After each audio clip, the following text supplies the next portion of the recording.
প্রকৃতির সঙ্গে মানুষের সম্পর্ক আবহমান করে, তাই তো মানুষ বারবার ছুটে যায় প্রকৃতির মধ্য দিয়ে। সে খুঁজে পায় তার মুক্তির স্বাদ, তার বন্ধনহীনতা।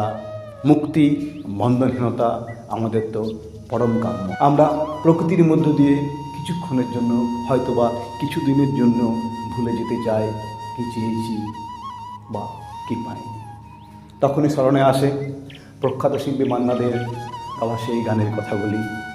এই শহরটাকে শুধু চোখে রেখে চলো কোথাও চলে যায়, এই আকাশটাকে শুধু মনে রেখে মনটাকে কোথাও হারায়।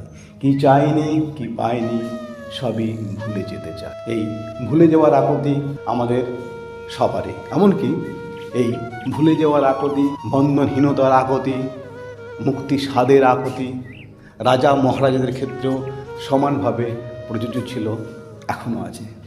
তাই তো ইরানে কবি বলে ওঠেন, আমার সাথে আসবে তুমি, দূর সে রেখে শহর গ্রাম, এক ধারে তার শুষ্ক মরু, অন্য ধারে পুষ্পধার। মন্ত্রী উজির নেই গো সেথা, রাজ্যনীতির চিন্তাভার। নায়েব সাহেব দূরেই থেকে করব তার নমস্কার।